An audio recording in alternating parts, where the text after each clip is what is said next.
when I'm at various events.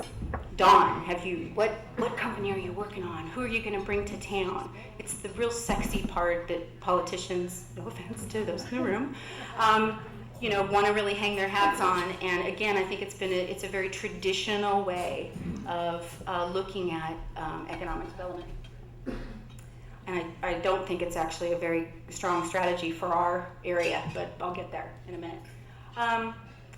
And the most important thing, especially for our community right now, and what I do a lot of, and you'll see this when I sort of give a breakdown of what I've accomplished over the year, is to be a conduit and a resource and a facilitator in the community. So many times I don't have the answer, but I know someone who does. So I try to connect people, businesses, organizations, and I've been doing a lot of that since I've been in my role. It's kind of kooky the way it's organized. We have a county economic development department, of which I am the director. So I am a county employee, just as there are other offices in the county, like elections. Lisa Dart is here. She's the director of elections. I'm the director of economic development. However, we also have a private nonprofit corporation that was established, and Ron's going to give us the history of that organization. So he's going to go into a lot more detail about how it came to be. But basically, there's one person that wears the hats of both of these organizations, and that's me. So there's 1 foot in the private sector and 1 foot in the public sector. This arrangement has inherent drawbacks. And we are working to really overcome those. And that's another reason why we're all here, is to talk about how we can move to a different model. So that, I hope, visually explains what's going on. So just quickly to go through kind of where we are. Again, this was a presentation from earlier today, our annual meeting. And again, I break it down into the big buckets, the 4 major areas. For existing businesses, excuse me, I wish there was more there, but right now, this is what we've accomplished with our local businesses. We've got some major expansions happening, even though we're in an economic downturn. There's an organization down on Little Gap Road. There's kind of an industrial area down there. AmPal is looking to expand, and they're going to be adding quite a few people. And again, this is on the industrial side. Kovatch is going through, they're really responding to the opportunity with Marcellus Shale, and they're going to be developing some water trucks and have quite a few orders for that. And so that's really quite a promising expansion. And they've got some other stuff on the horizon too that I don't know if it's public yet, but Kovatch continues to be quite a contributor to our economy. And then there's some other stuff that I've done. I meet with businesses, kind of something that seems to be trending new this year, and that is that I'm starting to be sort of a facilitator between people or investors who are looking to purchase a business or looking to invest in our community, and then also those who are looking to sell a business, which is kind of interesting. And then the other thing I do is I help with developers who are trying to work through regulatory issues with DEP, PennDOT, whoever. And I try to remove those hurdles, and I work a lot with our legislative folks to move those things forward. Oh, wait. So, working with new businesses. Worked a lot this year with CareerLink and Shannon Idem, who's sitting right here. Shannon? We did some workshops that were targeted towards people who really were completely green and wanted to start a business, just totally brand new entrepreneurs. And we offered a 4-month series of people going through this, and we had 40 participants. So I thought that was really great. People told me that no one would come, and they said that about tonight too. So things are looking up. So we will be tracking those folks and see whether or not they're able to do anything in our economy. The problem is though, that I was saying this earlier at the meeting, you try to develop a series of steps. Some supports entrepreneurs through their evolutionary process. So we've got something in place with these workshops that gets them trained initially, but then after they get through that, then what do they have? We don't have anything in place for that. So it's continuing to build those pieces so that we have a support system.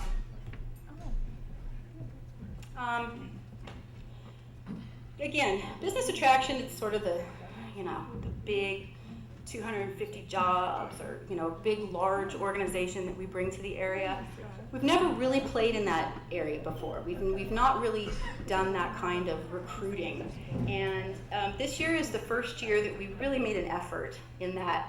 I flew to Atlanta and we made it to the short list for the decision-making process with a German manufacturing firm. We ended up not getting it, but I think it was very helpful to our leadership and to the commissioners to see how incredibly resource intensive it is to play that game, to chase after large manufacturing organizations or any kind of organization that's looking for an expansion, and it's extremely competitive.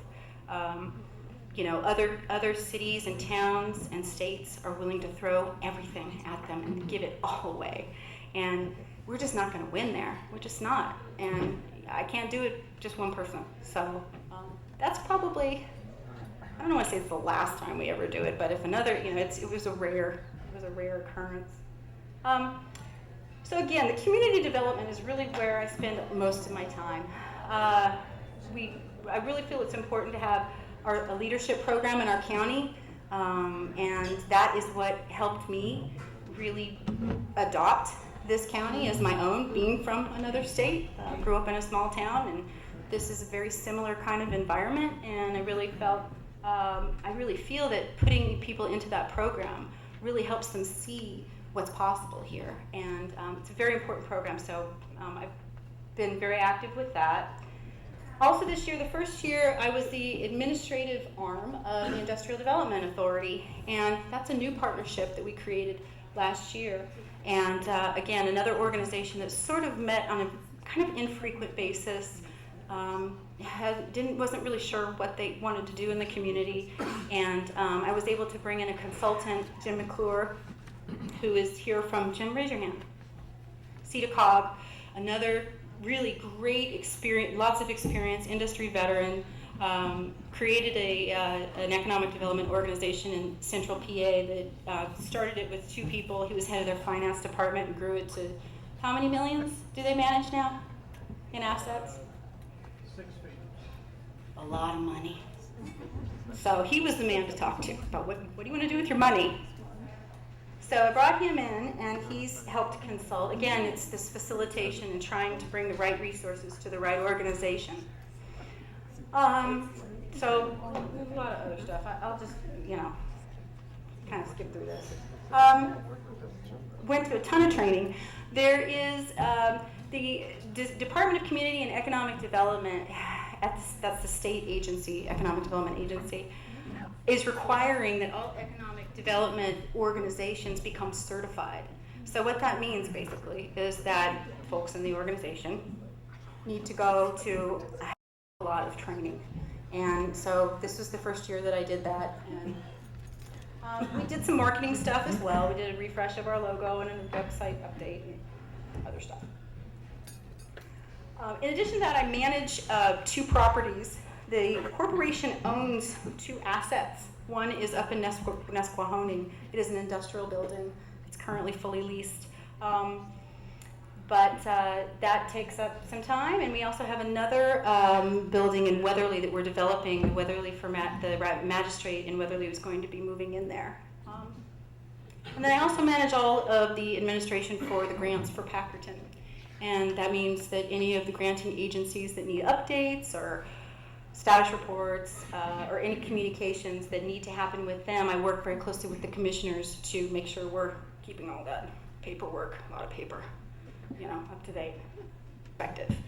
You can glean some data from the county data sources, census data sources, but really there's never been a formal in-depth business study that's been done or survey Partners for Progress kind of led the way on this when they did did a survey of Carbon County residents and asked them, what's going on with you? What do you need? What can we do to help, move this community forward? This is really doing the same thing at the business level. I think it's really critical, the outputs of which will help a number of the organizations that are represented in this room. And I really encourage those of you who are from the business community.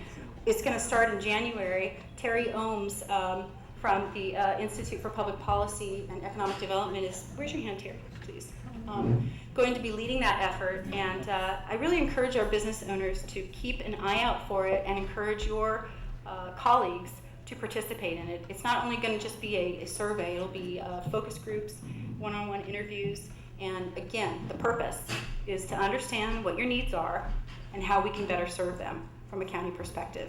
What kinds of programs and services can we implement to help your businesses grow? I'm always continuing the search for funding for the Entrepreneurial League program, which I will talk about. And then efforts always continue towards consolidation, and we're bringing all of the various organizations together, which is one of the other prime reasons for us to be all in this room tonight. So, when we think about a strategy for what to do in Carbon County from an economic development standpoint, again, we look at our 3 buckets, and people say, well, we should be focusing on this or we should be focusing on that. Well, when I kind of try to take a step back and look at it, I really asked myself a number of questions. First of all, what is cost effective for us to do? We can talk about a cost per job, and you've probably heard that at the federal level. How much does it cost to actually create a job? Well, we do that. We want to know what that number is because it's our ROI. It's our public ROI. Those are our taxpayer dollars that are hopefully giving us something back in the form of job creation.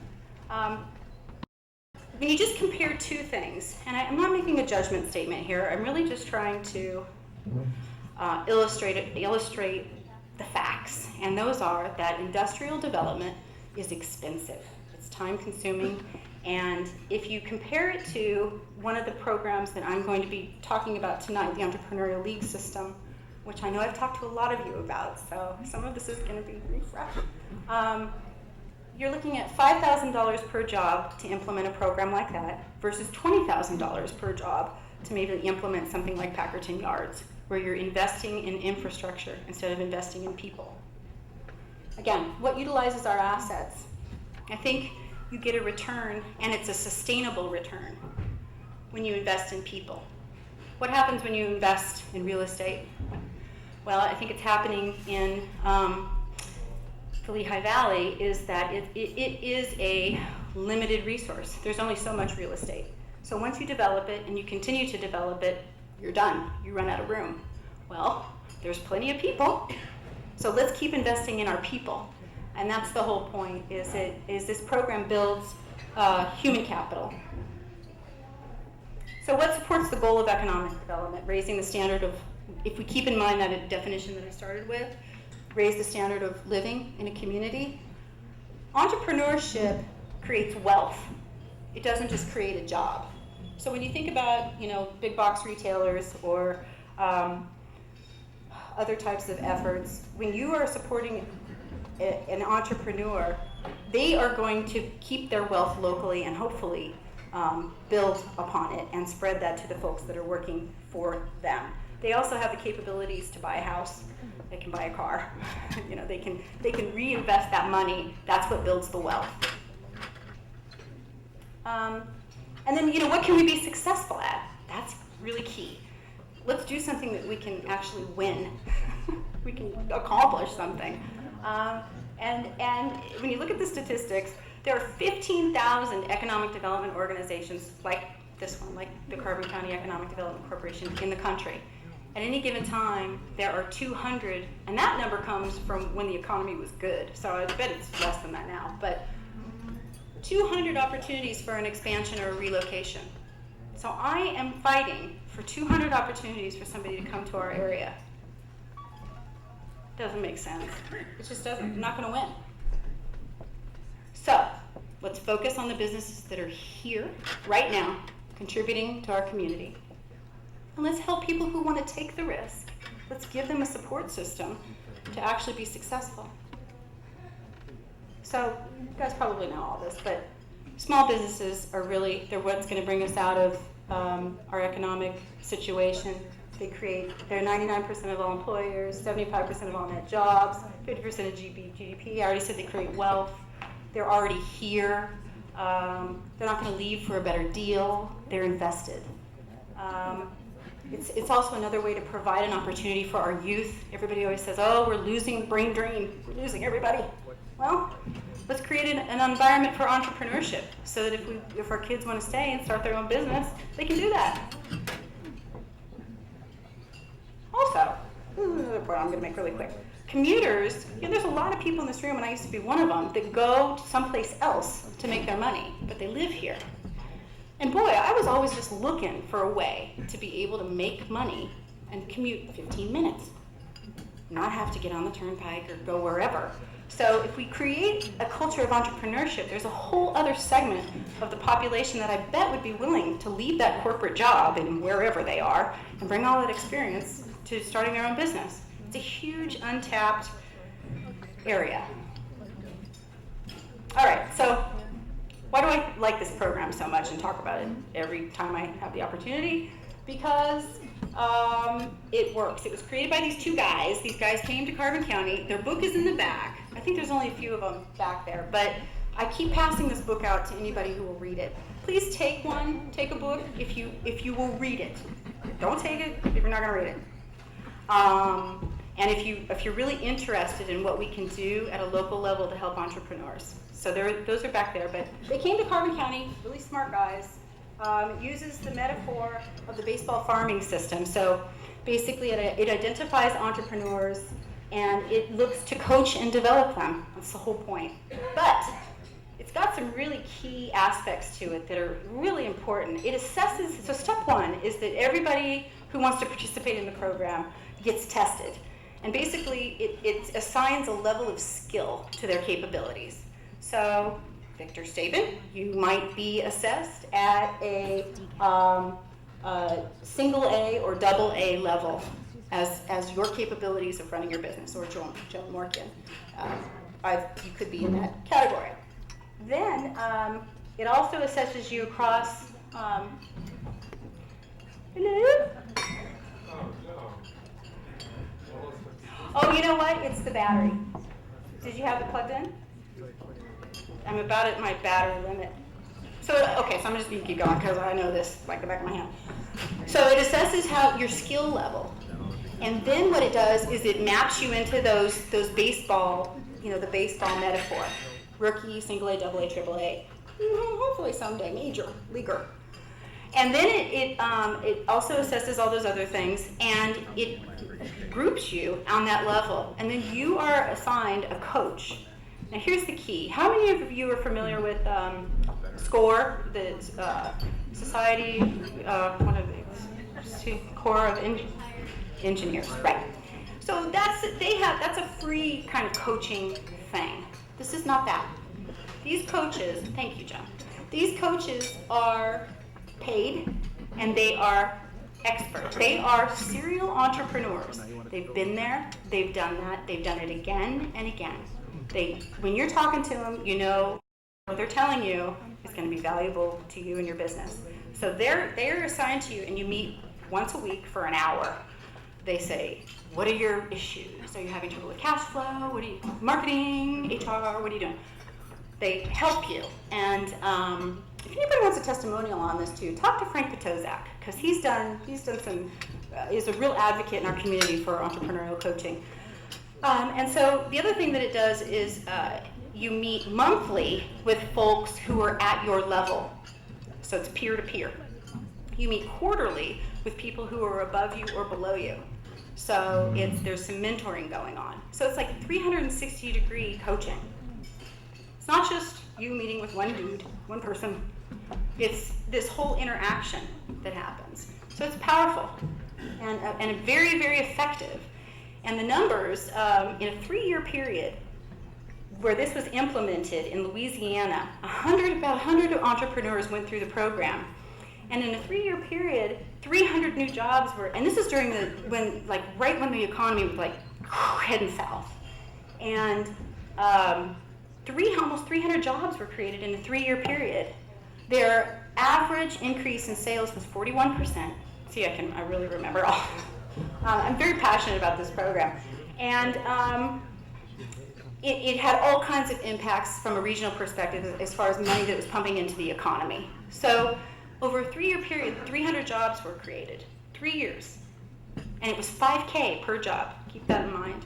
When you look at something like an industrial development project that could go on for 10 plus years, very long time frame, where you're dealing with physical assets, not people, and you're investing in those physical assets, the cost per job is much higher, $20,000 per job. It just makes sense. It makes total sense. So now I'm going to have to refer to my. So that is one of the reasons why one key aspect to this, I can't show you. There's a sweet spot from an entrepreneurial perspective where you want to coach people. You want to coach them to a place where they're generating a certain amount of sales into the community and they're hiring a certain number of people. So there's on that chart, there's a sweet spot. And that's where we're trying to coach people to, because at that point, they're creating wealth for themselves, they're hiring people, and if they move past that point into decline, there's a way to ramp them back around and figure out how they need to redo their product mix, redo their marketing, redo their thinking, redo their management, whatever they need to do to get back in that sweet spot.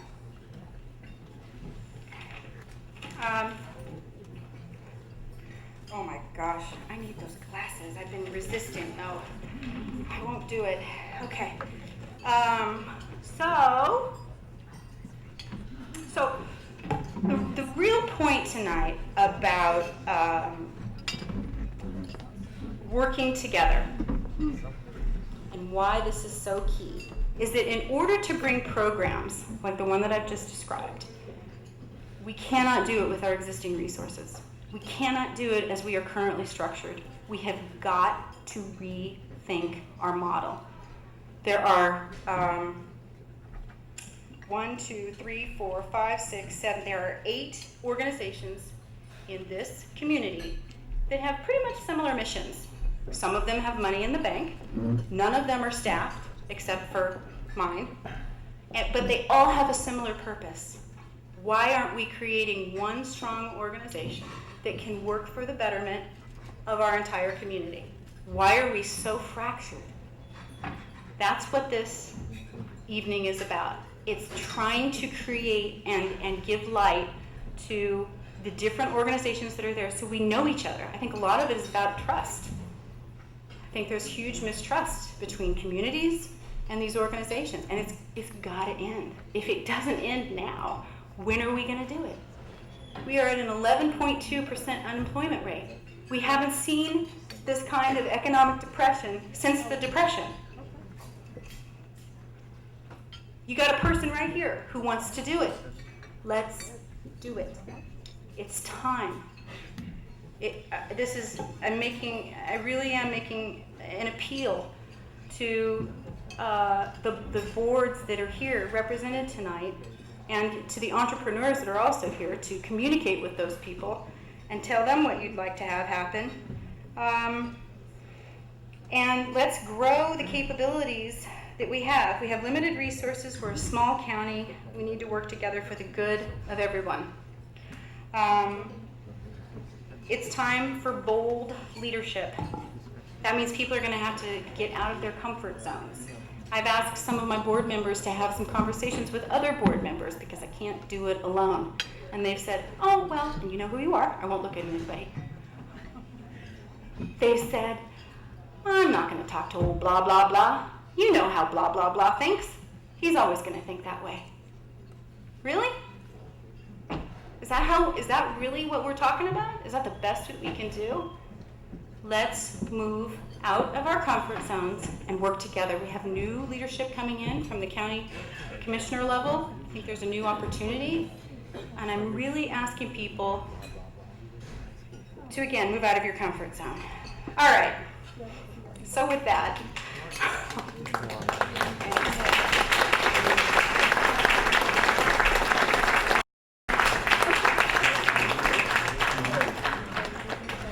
I would like to ask these organizations to stand and be recognized.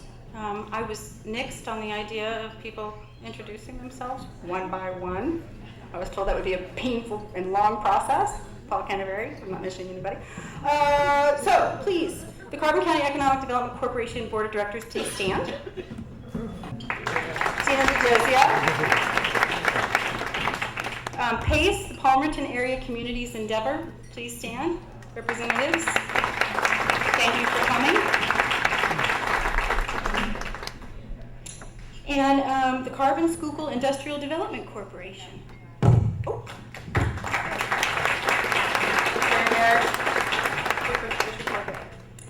Okay, now we are going to move on to our next speaker. How is our electronic situation going? Okay. It's a good thing I printed out, huh? You might need these. Okay. She has the food in the kitchen. Okay, so our next speaker is Don Jakeway, and he is the president and CEO of the Brooks Development Authority. I met Don, I'm just going to go off the bio here. I met Don through a really great organization called the International Economic Development Council, and it pretty much is the premier professional organization for economic developers. I mean, if you really want to figure something out, you got to join this group of people. So, you know, I'm always trying to learn, so I joined this organization. Well, they started a pilot program this past year of mentoring new people to the industry. And I got teamed up with Don. And it's been awesome. He is 30-year veteran of the industry, been there, done that, worked in all sizes of communities, all kinds of challenges. He's on my speed dial. He answers the phone. It's like so good. And he is a benefit to me, and as a result, he's a benefit to you, because he is a resource for us. When we're trying to figure out how to do something, I call Don, and he has got great advice. So he was kind enough to join us this evening all the way from San Antonio, Texas. One more really important thing to mention about Don. He is the only economic development person in the country that has led 2 state organizations. So he's been the top economic development guy in Michigan and Ohio. Okay. So that says a lot. All right, without further ado, Donald Jakeway.